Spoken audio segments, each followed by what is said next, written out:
প্রিয় শিক্ষার্থীবৃন্দ, আসসালামু আলাইকুম।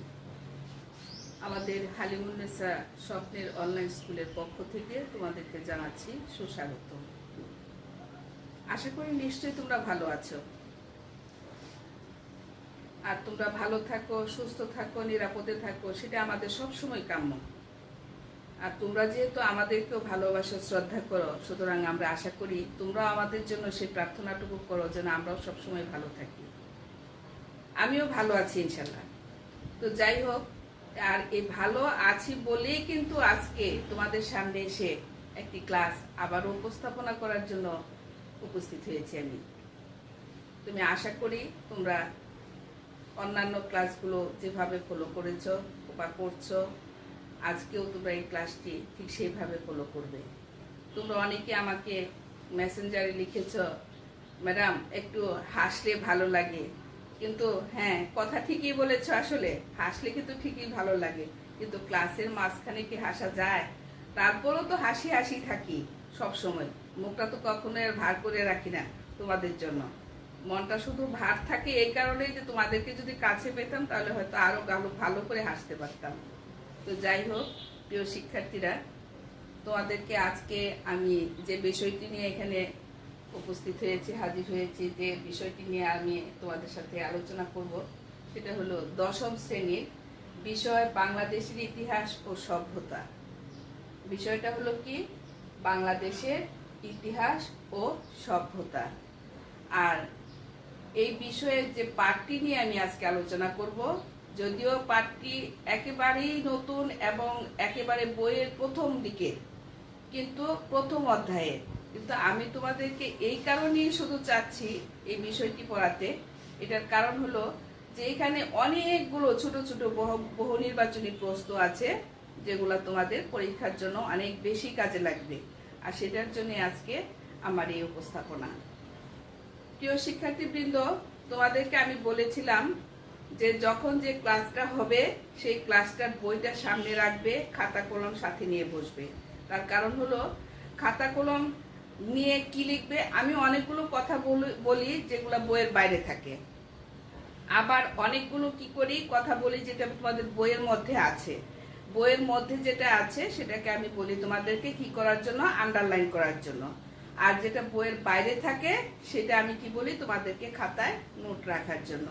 কারণ যখন তোমরা পরীক্ষা দিতে যাবে তখন কিন্তু তোমাদের পুরো বই পড়া সম্ভব না, কোনোভাবেই সম্ভব না। পরীক্ষার আগে রাতে তো বেশি জাগা যাবে না, কারণ হলো সময় মতো ঘুমাতে হবে, মাথাটাকে ঠান্ডা রাখতে হবে। আর সেই জন্য তোমরা কি করবে, তখন এই যে ম্যাডাম স্যারেরা যে লেকচার দিত, সেই লেকচারের কিছু কিছু অংশ, গুরুত্বপূর্ণ কথাগুলো যে খাতায় নোটটা করতে, সেই খাতাটা যদি একবার চোখ খোলা, অবশ্যই তোমরা ভালো ফলাফল করবে। বিশেষ করে নৈর্ব্যক্তিকে অনেক ভালো করবে তোমরা। তো প্রিয় শিক্ষার্থীবৃন্দ, আমরা আজকে যে বিষয়টি আলোচনা করব সেই বিষয়টি নিয়ে আমি এখন কথা বলি, সেটা হলো ইতিহাস পরিচিতি। ইতিহাস কি, এটা আমাদেরকে জানতে হবে। তোমরা জানো যে 1971 সালে মুক্তিযুদ্ধ হয়েছিল, আর সেই মুক্তিযুদ্ধের যে ইতিহাস, বিশাল ইতিহাস, নিশ্চয়ই তোমরা তো দেখোনি সেই যুদ্ধ, কিন্তু আমি অবশ্য দেখেছি। দেখলেও তখন অনেক ছোট ছিলাম বিধায় আমার ততটা মনে নেই, ততটা না, আমার আসলে যুদ্ধের কথা মনে নেই। কিন্তু যখন বাবা মা আমার কাছ থেকে শুনি তখন মনে হয় যে তখন তো আমিও এটা করেছিলাম, সেটা করেছিলাম, কিন্তু আসলে না, এটা আসলে আমার কল্পনার কথা। কিন্তু যারা আসলে যুদ্ধ দেখেছে, যারা যুদ্ধ করেছে, আমাদের এই যে মুক্তিযোদ্ধা, ওনাদের প্রতি আমি শ্রদ্ধা জানাই, বিনম্র শ্রদ্ধা জানিয়ে আমি বলছি যে এই যে যুদ্ধের যে মহানায়ক, তোমরা তো জানো অবশ্যই এই মুক্তিযুদ্ধে 1971 সালের মুক্তিযুদ্ধের মহানায়ক কে ছিলেন? আমাদের প্রিয় নেতা, জাতির পিতা বঙ্গবন্ধু শেখ মুজিবুর রহমান। উনি কিন্তু আমাদের এই মুক্তিযুদ্ধের নায়ক ছিলেন। উনার নির্দেশে, উনার কথা মতো, উনি যেভাবে বলেছেন। তোমরা এই 7ই মার্চের একটা ভাষণ পড়েছ, মুখস্থ করেছিলে, তোমাদের একটা প্রতিযোগিতা হয়েছিল, সেই যে প্রতিযোগিতায় তোমরা সেই ভাষণে কিন্তু পড়েছ। তোমাদের যার কাছে যা কিছু আছে সব নিয়ে তোমরা কি ঝাঁপিয়ে পড়ো, তোমরা কি করো, ঘরে ঘরে দুর্গ গড়ে তুলো, এরকম কথা ছিল না? এই কথা থেকে কিন্তু ওনার নির্দেশ থেকে ওই 7ই মার্চের ভাষণ থেকে পড়লে তোমরা যখন পড়েছো তখন কিন্তু তোমরা বুঝতে পেরেছো আসলে যে মুক্তিযুদ্ধটা কিভাবে সংগঠিত হয়েছিল, আর এই মুক্তিযুদ্ধের নির্দেশনা কিভাবে এসেছিল, কোত্থেকে এসেছিল, এগুলো তোমাদের জানতে হবে, শিখতে হবে। আর এই মুক্তিযুদ্ধের যে ইতিহাস, এক বিশাল ইতিহাস। ইতিহাস শব্দটা কিন্তু আমি বারবার ব্যবহার করছি। এখন তোমাদেরকে জানতে হবে যে ইতিহাস শব্দটা কোত্থেকে আসলো, কিভাবে আসলো, এটা কিন্তু তোমাদের বুঝতে হবে, জানতে হবে। ইতিহাস আসলে এই যে মুক্তিযুদ্ধের যে ইতিহাস, তোমাদের যদিও তোমরা জানো না, বইয়ে পুস্তকে পড়েছো শুধুমাত্র, কিন্তু তোমরা যখন কথা বলবে বা কোনো সময় অবসর সময়ে তোমাদের দাদা দাদি বা নানা নানি অথবা বাবা মার কাছ থেকে কিছুটা হলেও জানবে। অনেকের বাবা মাও আছেন যারা আর কি এখন ওনারাও দেখেন নাই এই মুক্তিযুদ্ধ। তোমরা কি করবে, তারা সবাই তোমাদের দাদা দাদি নানা নানির কাছ থেকে মুক্তিযুদ্ধ সম্পর্কে জানবে, শিখবে। কিন্তু কোনো বিকৃত ইতিহাস পড়ার চিন্তা করো না, শোনারও চিন্তা করবে না। সঠিক ইতিহাস তোমাদেরকে জানতে হবে। ইতিহাস এমনই একটা বিষয় যেটা সঠিকই দিক নির্দেশনা করে। সঠিক দিক নির্দেশনা না দিলে কিন্তু সেটা ইতিহাস হবে না। মিথ্যা কথা কখনো ইতিহাস হয় না। অর্থাৎ ইতিহাস যা ঘটেছিল সেটাই ইতিহাস, যা ঘটে নাই সেটা কিন্তু ইতিহাস না। সুতরাং তোমাদেরকে ইতিহাস কাকে বলে, ইতিহাস কি আছে, এটা সম্পর্কে তোমাদের জানতে হবে।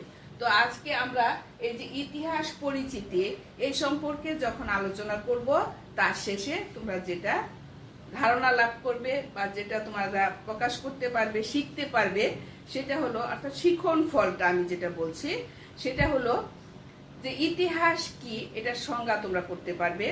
তারপর হলো ইতিহাস কত প্রকার সেটাও তোমরা বলতে পারবে। ইতিহাসের উপাদান কয়টি সেটাও কিন্তু তোমরা বর্ণনা করতে পারবে।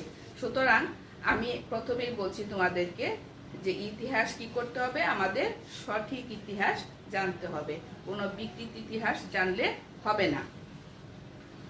ইতিহাস শব্দটা আসলে কোত্থেকে আসছে এটা আমরা যদি একটু প্রথমেই আলোচনা করি। এটা হলো ইতিহাস শব্দটা আসলে ইতিহ শব্দ থেকে এটা উৎপত্তি। কি শব্দটা থেকে উৎপত্তি?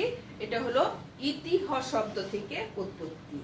এখন এই ইতিহ কাকে বলে, ইতিহ অর্থ কি এটা আমাদের জানতে হবে।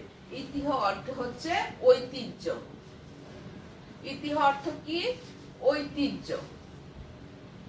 আর ঐতিহ্য বিষয়টা কিন্তু বিশাল কিছু। কারণ হলো একটা ঐতিহ্য বলতে আমরা বুঝি সেটা পারিবারিক হতে পারে, সেটা সামাজিক হতে পারে, সেটা রাষ্ট্রীয় হতে পারে, অনেক কিছু। এই ইতিহাস বিষয়টা এমন, ঐতিহ্য বিষয়টা হলো এমন। এখন এই ঐতিহ্যটাকে নিয়ে আলোচনা করে কে? ইতিহাস। ঐতিহ্য নিয়ে কি আলোচনা হয়? সেখানে হয় ঐতিহ্য নিয়ে যেখানে ধারা বিবরণী হয় সেটাই হলো ইতিহাস। আচ্ছা, যাই হোক, এখন হলো তোমাদের বইয়ের মধ্যে অনেকগুলো ইতিহাসবিদ এবং ঐতিহাসিক অনেকগুলো সংজ্ঞা কিন্তু নিরূপণ করেছেন। আমি একটু ডাস্টারটা নেই, তোমরা একটু লক্ষ্য করো, আমি একটু লিখি মাঝে মাঝে, তোমরা একটু নোট করো। যেমন ইতিহাস শব্দের অর্থ আমি কি লিখেছি? ঐতিহ্য। এটা কিন্তু লিখে রাখতে পারো তোমরা, কারণ ছোট প্রশ্নে, বহু নির্বাচনী প্রশ্নে তোমাদের কিন্তু এই কথাটা থাকতে পারে যে ইতিহাস শব্দের অর্থ কি। তো যাই হোক, তারপরে যে কথাটা বলছিলাম সেটা হলো এই যে ইতিহাস ঐতিহ্য জানলাম আমরা। এখন একজন ঐতিহাসিকের কথা আমরা বলি, যেমন যেন না E.H. কার, ওর নাম হলো ঐতিহাসিক E.H. কার। E.H. কার উনি একজন কি ছিলেন? ঐতিহাসিক। এই যে ঐতিহাসিক, উনার ভাষায় ইতিহাস হলো বর্তমান এবং অতীতের এক অন্তহীন কি আলোচনা বা সংলাপ। কি বলবো আমরা? E.H. কার কি বলেছেন? ইতিহাস হলো বর্তমান এবং অতীতের মধ্যে একটা অন্তহীন সংলাপ। অন্তহীন মানে কি? যার কোনো শেষ নাই। কার মধ্যে? অতীতের মধ্যে এবং বর্তমানের মধ্যে কি হবে? একটা অন্তহীন একটা সংলাপ থাকবে, সেটাই হলো কি? ইতিহাস। এটা কি কে বলেছে? E.H. কার। এখন যদি তোমাদের ছোট প্রশ্নে থাকে এরকম যে প্রশ্নটা এরকম হতে পারে যে ইতিহাস হলো বর্তমান ও অতীতের মধ্যে অন্তহীন সংলাপ। উক্তিটি কার? বা এই সংজ্ঞাটি কে দিয়েছেন? এরকম ছোট প্রশ্ন থাকতে পারে, সেটা জ্ঞানমূলক প্রশ্ন হতে পারে। সুতরাং তোমাদের এটা জানতে হবে। আর সবসময় একটা জিনিস লক্ষ্য রাখবে, যখন কোনো ইতিহাসবিদ বা ঐতিহাসিক কোনো সংজ্ঞা আরোপ করবে, তখন এই সংজ্ঞাটা কিন্তু হুবহু বলতে হবে তোমাদের। এখানে কিন্তু ভাষা কোনো বিকৃত করা যাবে না, কারণ উনি যা বলেছেন হুবহু তাই তোমাদেরকে লিখতে হবে বা বলতে হবে। আচ্ছা, যাই হোক, তাহলে আমরা ইএইচ কারের কি জানলাম? সংজ্ঞাটি জানলাম।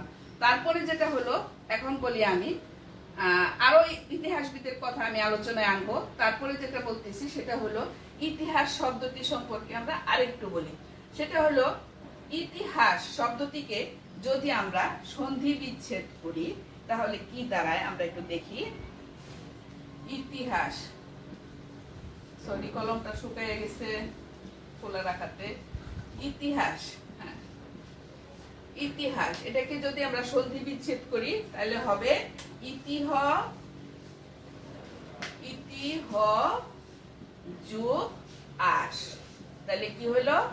এটা হলো ইতিহাস। এটার অর্থ যা দাঁড়ায়, এই ইতিহ যোগ আস, এটার অর্থ হলো এরকম যে যা ঘটেছিল বা যা হয়েছিল এরকম কিছু। এই দুটো শব্দের অর্থ যা দাঁড়ায় সেটা হলো যা ঘটেছিল বা যা হয়েছিল এরকম কিছু বোঝায়। সেটাই হলো কি ইতিহ যোগ আস। তাহলে ইতিহাস শব্দটা কিভাবে আসলো সেটা আমরা জানলাম। এখন আরেকটু জানি ইতিহাসের ইংরেজি শব্দ কি। ইতিহাসের ইংরেজি শব্দ হলো হিস্টোরি। ইতিহাসের ইংরেজি কি? হিস্টোরি। আমি লিখতেছি, এটা হলো ইতিহাসের ইংরেজি শব্দ হলো হিস্টোরি। হিস্টোরি। এই যে হিস্টোরি শব্দটা, এই হিস্টোরি শব্দটা কোত্থেকে আসলো? হিস্টোরি শব্দটা একটা গ্রিক শব্দ, হিস্টেরিয়া। হিস্টোরিয়া কোন সব কি শব্দ? হিস্টোরিয়া। হিস্টোরিয়া, এটা থেকে হলো এই হিস্টোরি শব্দের উৎপত্তি। কার উৎপত্তি? হিস্টোরিয়া থেকে হিস্টোরি শব্দের উৎপত্তি। এটা কোন দেশি শব্দ? গ্রিক শব্দ। তাহলে আমরা কি বলবো? গ্রিক দেশীয় শব্দ, গ্রিক ভাষায় কি বলে? হিস্টোরিয়া। আর ওটাকে ইংরেজির প্রতিশব্দ কি আছে? হিস্টোরি। তাহলে আমরা মোটামুটি হিস্টোরি কাকে বলে বা ইতিহাস কাকে বলে, ইতিহাস কোত্থেকে আসলো, এটা আমরা মোটামুটি একটা ধারণা হয়ে গেল। প্রিয় শিক্ষার্থীবৃন্দ, আমি এখন বলবো আরেকজন ইতিহাসবিদের কথা, ঐতিহাসিকের কথা। তিনি হলেন ডক্টর জনসন। শুনেছ কখনো নাম? মনে পড়ে? মনে পড়ে না, আমি জানি। কারণ হলো যে বইয়ের সাথে যোগাযোগ একটু কম, বাড়িতে শুধু বসে বসে খাই না, তা হবে না, খেলে হবে না, শুধু পড়াশোনা চালিয়ে যেতে হবে। কার নাম বললাম? Doctor Johnson. Doctor Johnson. Johnson cream আছে না, জনসন লোশন আছে, কত কিছু আছে, মনে থাকবে না নাম? অবশ্যই মনে থাকার কথা। ডক্টর জনসন কি? উনি একজন ইতিহাসবিদ। আর ডক্টর জনসন ইতিহাসবিদ যিনি, উনি বলেছেন এরকম যে ইতিহাস হলো এমন একটা বিষয়, সেটা হলো যা ঘটে গেছে বা ঘটে যাওয়া ঘটনাই হলো ইতিহাস। ঘটে যাওয়া কোনো ঘটনাই হলো কি? ইতিহাস। ডক্টর জনসন কি বলেছেন? ঘটে যাওয়া যে কোনো ঘটনাই হলো ইতিহাস, যা ঘটে নাই সেটা ইতিহাস না, আর যেটা ঘটেছে সেটাই হলো ইতিহাস। এটা কে বলেছেন? Doctor Johnson. মনে থাকবে তো ডক্টর জনসনের নাম? কারণ হলো আমি বলেছি জনসন লোশন ব্যবহার করি আমরা, জনসন ক্রিম ব্যবহার করি আমরা, কত কিছু করি না। তো সুতরাং ডক্টর জনসনের কথা অবশ্যই মনে থাকার কথা। তো আমরা আরেকজন ইতিহাসবিদের নাম শুনলাম। আগে শুনলাম কি? ইএইচ কার, তারপরে শুনলাম ডক্টর জনসন, দুইজনের নাম। কিন্তু তোমরা কি আসলে মনে করতে পারতেছো কিনা আমি জানি না, ইতিহাসের কিন্তু একজন জনক রয়েছেন যিনি কি ইতিহাসকে ইতিহাস কথায় প্রথম ব্যবহার করেছেন তার গবেষণা কর্মে। ইতিহাস কিভাবে আসলো এটা উনিই প্রথম বলেছেন। উনার নাম কি তোমরা কি বলতে পারবা? নিশ্চয়ই না, আমার মনে হয় ভুলেই গেছো। তো আমি বলে দিচ্ছি তোমাদেরকে, সেটা হলো কি নাম? কি? হেরোডাটাস। কি নাম? হেরোডাটাস। উনি হলেন ইতিহাসের জনক। উনি কি করেছেন? এই ইতিহাস শব্দটি প্রথম ব্যবহার করেছেন। কিভাবে ব্যবহার করেছেন? ওনার গবেষণা কর্মে তিনি প্রথম ব্যবহার করেছিলেন যে এই ইতিহাস শব্দটি কিভাবে ব্যবহার করতে হবে এবং কেন করতে হবে, কোথায় করতে হবে। উনি প্রথম এই গবেষণা কর্মে এই ইতিহাস শব্দটি ব্যবহার করেছিলেন। আর এই ইতিহাস শব্দটি ব্যবহার করতে গিয়ে উনি অনুসন্ধান এবং ইতিহাস এই দুটি ধারণাকে একসাথে সংযুক্ত করেছেন। কি করেছেন? একসাথে সংযুক্ত করেছেন। কে করেছিলেন? কে করেছিলেন? হেরোডাটাস। ওনার নাম হলো হেরোডাটাস, ঐতিহাসিক হেরোডাটাস উনি। তাহলে আমরা যদি ছোট প্রশ্ন জিজ্ঞেস করি, ছোট ছোট প্রশ্ন যদি থাকে, জ্ঞানমূলক প্রশ্ন যদি থাকে যে ইতিহাসের জনক কে, আমরা নিশ্চয়ই এখন বলতে পারবো যে হেরোডাটাস হলেন ইতিহাসের জনক, যিনি ইতিহাসকে প্রথম কি করেছেন? ওনার অনুসন্ধানে গবেষণার কাজে লাগিয়েছিলেন। এই শব্দটি উনি প্রথম ব্যবহার করেছিলেন। উনি কে? হেরোডাটাস। আচ্ছা, তো মোটামুটি আমরা ইতিহাস কাকে বলে, কিভাবে কে কে কি কি সংজ্ঞায়িত করেছেন সেটাও আমরা জানলাম। এখন আমরা জানি যে ইতিহাস আসলে কত প্রকার। ইতিহাসের উপাদানটা আগে জেনে নেই, ইতিহাসের উপাদানটা আগে জানি আমরা। ইতিহাসের উপাদান হলো দুটি। কয়টি উপাদান ইতিহাসের? ইতিহাসের উপাদান হলো দুইটি। আমি একটু লিখি। ইতিহাসের উপাদান হলো দুইটি। এটা একটু লিখে রাখো, পয়েন্ট আউট করতে হবে এটা। ইতিহাসের উপাদান কয়টি? 4টি, 5টি, 6টি, 7টি এরকম দেওয়া থাকে বহু নির্বাচনী প্রশ্নে। সুতরাং তোমাদের এটা জানতে হবে যে ইতিহাসের উপাদান আসলে হলো দুইটি মাত্র উপাদান। কি কি উপাদান? একটা হলো লিখিত উপাদান আর একটা হলো অলিখিত উপাদান। একটা কি? প্রথমটা হলো লিখিত উপাদান। ইতিহাসের প্রথম যে উপাদান সেটা হলো লিখিত উপাদান। দুই নাম্বার হলো কি? অলিখিত উপাদান। আরেকটা হলো অলিখিত উপাদান। তাহলে আমরা জানলাম যে ইতিহাসের উপাদান কয়টি? দুইটি। একটা হলো কি? লিখিত উপাদান আর একটা হলো অলিখিত উপাদান।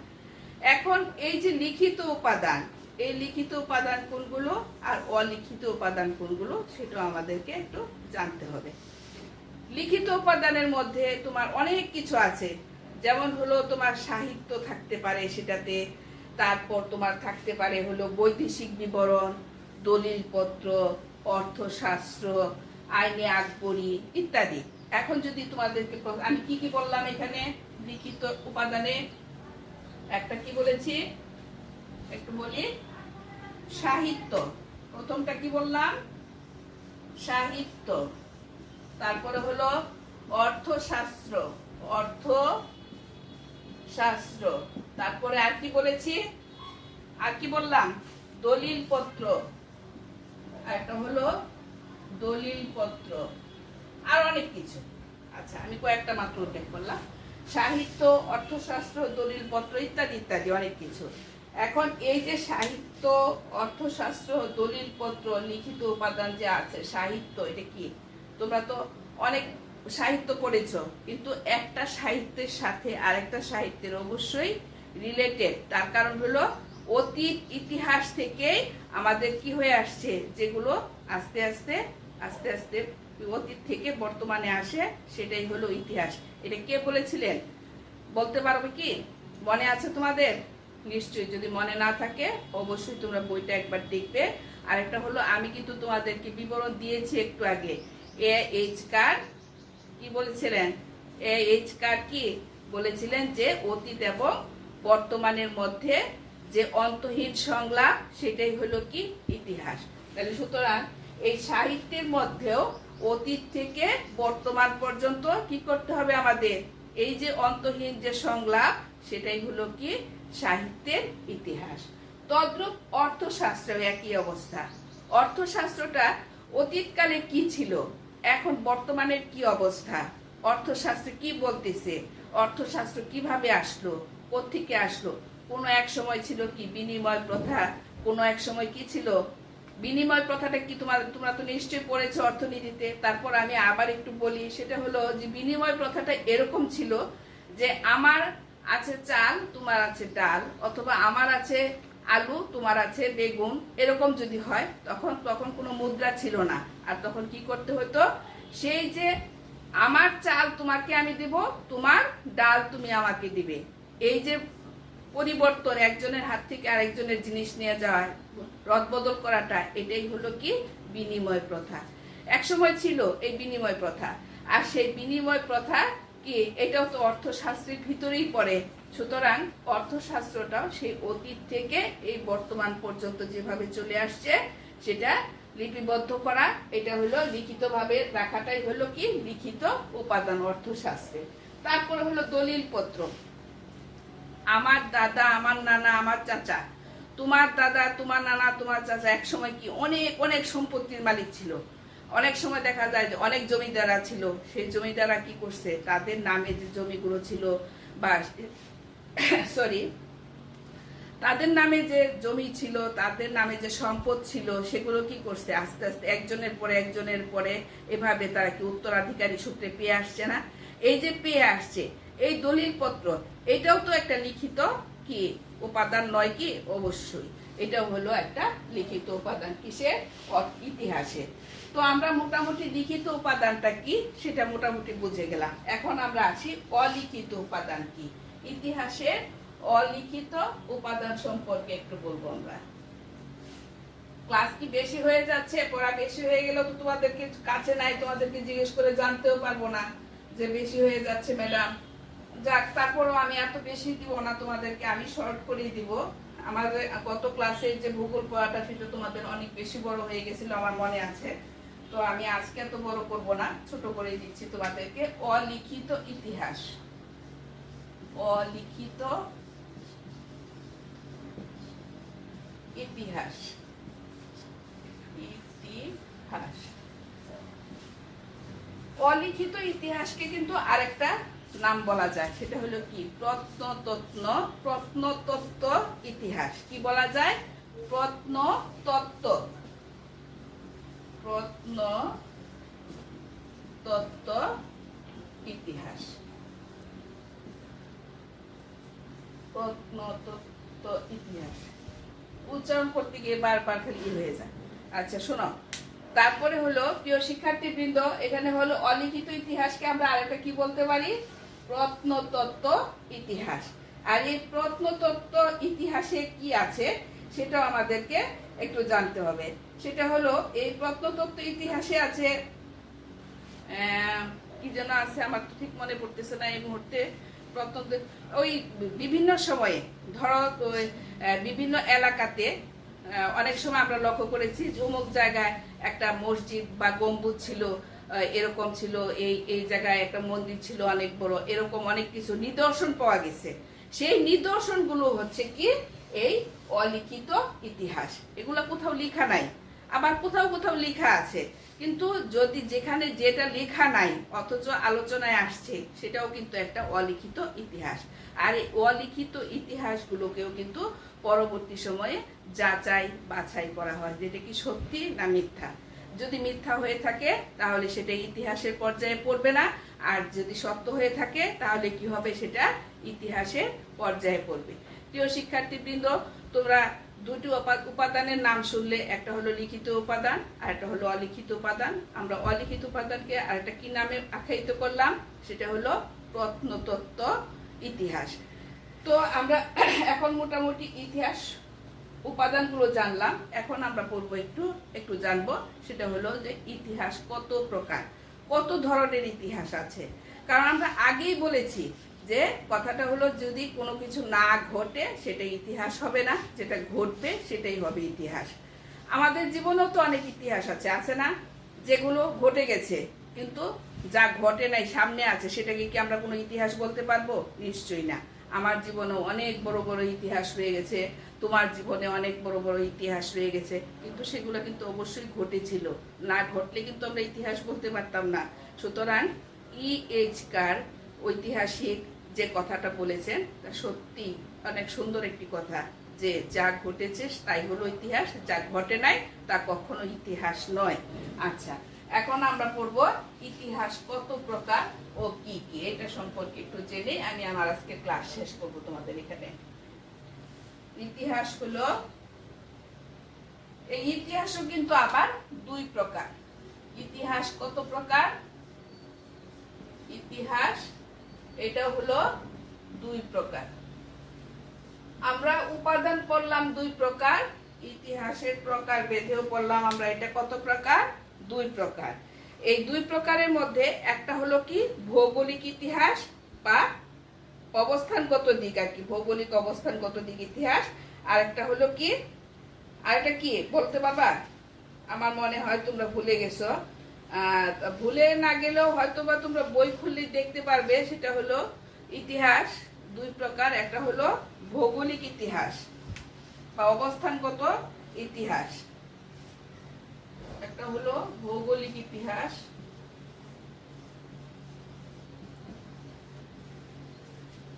ভৌগোলিক ইতিহাস, আর একটা হলো বস্তুগত ইতিহাস। আর একটা কি? বস্তুগত ইতিহাস। এই হলো দুই প্রকারের ইতিহাস। আবার এই দুই প্রকারের ইতিহাসকেও কিন্তু আবার ভাগ করা হয়েছে। যেমন ভৌগোলিক ইতিহাসকে কয়েকটা ভাগে ভাগ করা হয়েছে, সেটা কি কি? একটা হলো স্থানীয় বা আঞ্চলিক, জাতীয়, আন্তর্জাতিক ইত্যাদি। আবার বস্তুগত ইতিহাসকেও কয় ভাগে ভাগ করা হয়েছে? 5 ভাগে ভাগ করা হয়েছে। এটাকে কয় ভাগে ভাগ করা হয়েছে? ভৌগোলিক ইতিহাসকে 2 ভাগে ভাগ করা হয়েছে। আর এটাকে কয় ভাগে ভাগ করা হয়েছে? এটা হলো 5 ভাগে ভাগ করা হয়েছে। এটা হলো কি? একটা হলো স্থানীয় বা কি স্থানীয় বা আরেকটা কি হতে পারে? স্থানীয় অথবা আঞ্চলিক, সরি, একটা হতে পারে স্থানীয় বা আঞ্চলিক, এটা হলো ভৌগোলিক ইতিহাস। আর বস্তুগত ইতিহাস কোনটা? ওটাকে ভাগ করা হয়েছে 5 ভাগে। একটা হলো অর্থনৈতিক, সামাজিক, জাতীয়, আন্তর্জাতিক ইত্যাদি। আচ্ছা, একটা হলো কি রাজনৈতিক, একটু লিখি 5টা ভাগ।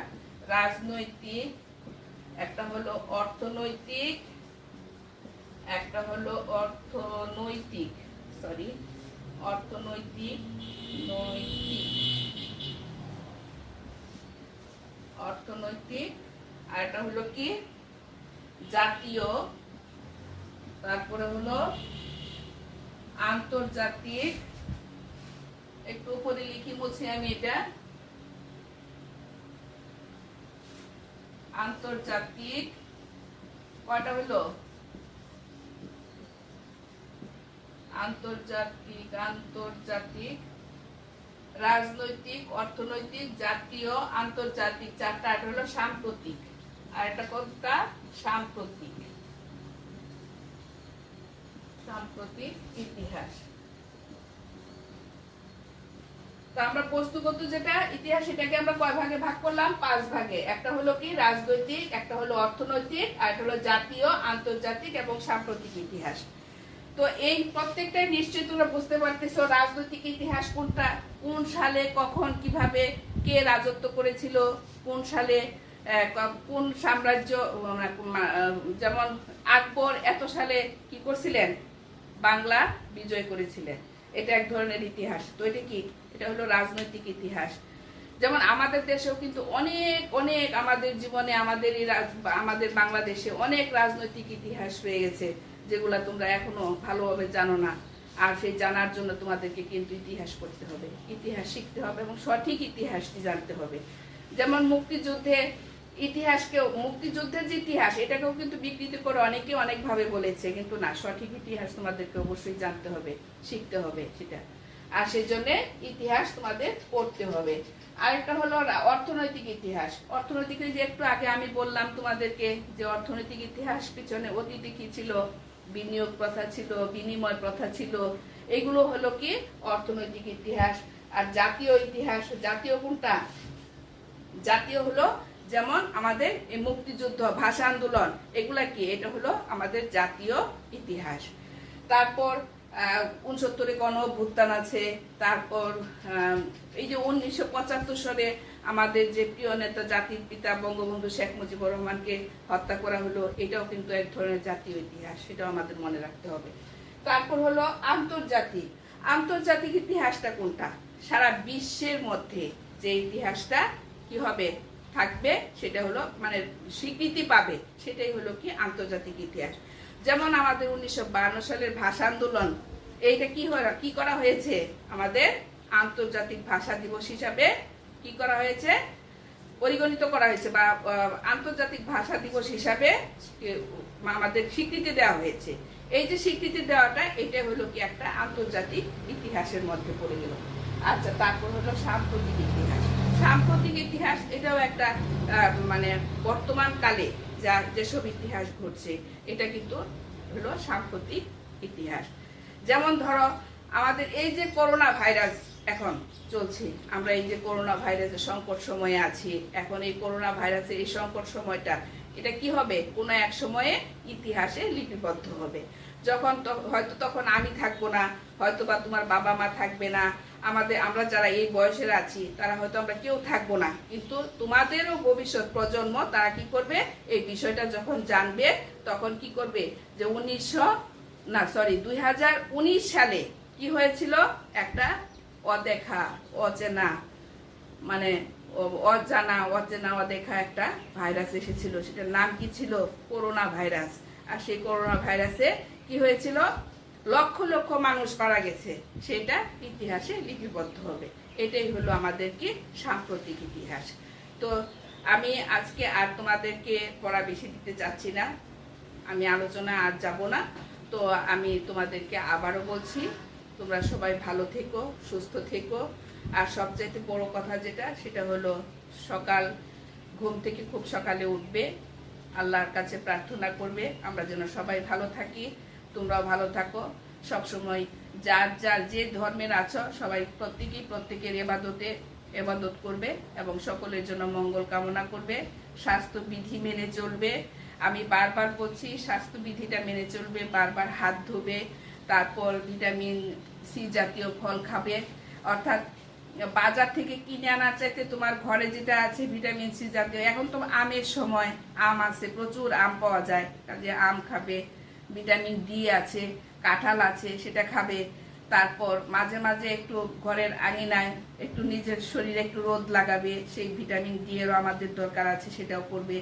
আর যদি কোনো কারণবশত একটু বাইরে যেতেই হয়, কি করবে তোমরা, অবশ্যই মাস্ক পরে বের হবে। তোমাদের তো আমি মনে হয় না যাওয়ার প্রয়োজন আছে, যদি তোমাদের অভিভাবকরা যেতে চায়, গার্ডিয়ানরা যায় বাইরে, তাহলে তাদেরকেও তোমরা কি করবে, সাজেশন দিবে যেন অবশ্যই মাস্ক পরে যায়। না পরে গেলে কি হতে পারে, করোনায় আক্রান্ত হতে পারে। আমাদের কিন্তু ভয় সবসময়, এটা মনে রাখতে হবে।